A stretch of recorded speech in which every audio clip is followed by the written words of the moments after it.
another video on a question that I get asked a lot. That's how to do hand wraps. Again, I'm not an expert. Everyone's going to have kind of their different method that works best for them. It all kind of depends on what your goal is and what's comfortable for you, honestly.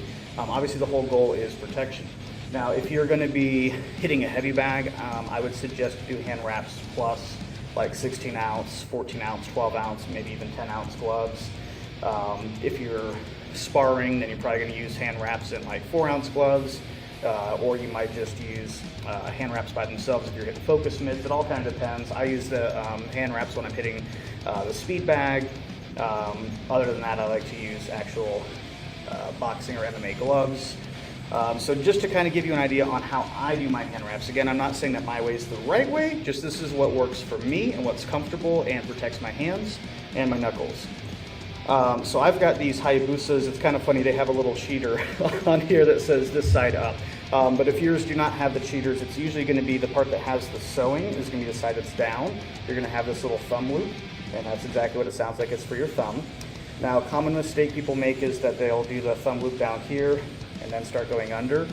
Because you want, if it's pulling, you want it to pull backwards so it doesn't get loose. If it's like this and it starts sliding, it's going to slide off your thumb. So always put it behind. And sorry guys, I'm recording from my cell phone, so I'm trying to get as good of an image as I can here. So thumb loop in, then it goes behind, and then over the wrist.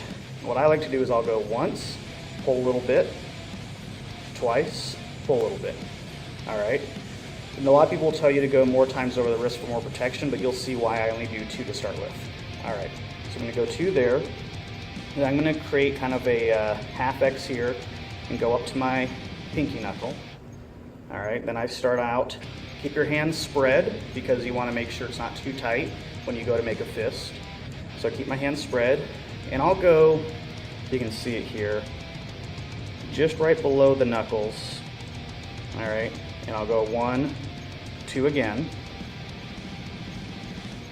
Then I'll come back, make this little half X shape going down towards my wrist. Then I'll go over the wrist again. So see, now I technically have 3 over the wrist for more support. This one's a little tricky, the way that I go over my thumb to kind of protect my thumb. Again, depending on what you're doing, a lot of people don't even bother wrapping the thumb. I just like it so that if I'm sparring, hitting a bag, whatever, that I don't hit my thumb, and it gives it a little bit more support.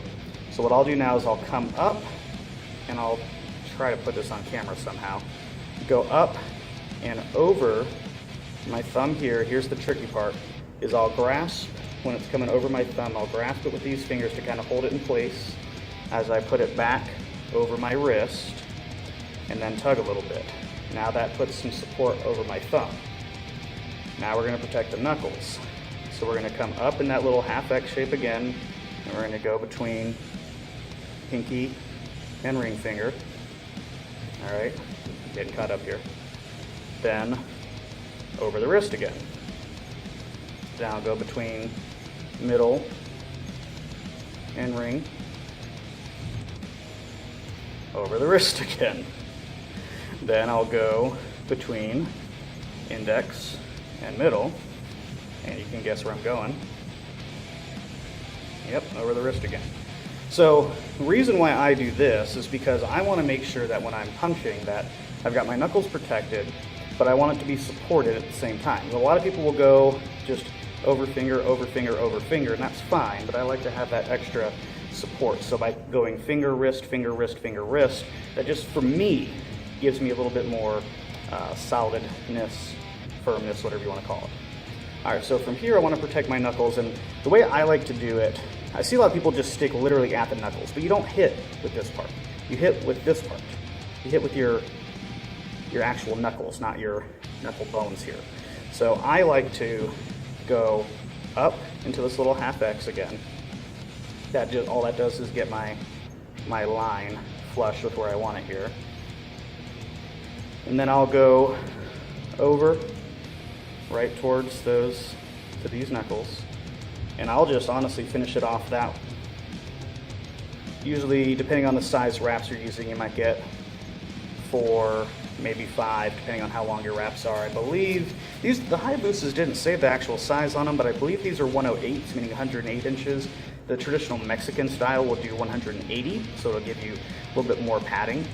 All right, so once you're here, and you can see we're getting to that Velcro part, then we're gonna come back towards the wrist, all right, and then we're gonna finish off. And then we're just gonna repeat the same. So again, everyone has their own different method of how they wanna do it. I like this because it gives me a little bit more padding right here. So for when I am punching, I have a little bit more padding. Because again, this is the strike area right here. Well, technically these two guys. All right, so I like to have a little bit more padding there. It does, the way I do it, cover my palm. There's a lot of people that do open palm because that's traditional MMA style. And that's fine. Again, it's whatever works for you. But I like this because I've got the wrist support. I've seen a lot of people's videos that say to not end the wrist here, to kind of go up on the form a little bit so it doesn't slide down. But I've never had any issues during training with this thing sliding down. So there you go. Again, questions, comments, feel free to leave them there. Follow me on Instagram. Again, guys, this is just my method. If you have a different method, I tell you to go ahead and look at other videos out there. There's a ton of different videos on YouTube on how to do hand wraps. There's not really a right or wrong method, as long as you're getting the protection and the support that you need. Do you have a different way that you do it? Share it. I'd love to hear. All right, guys, take it easy.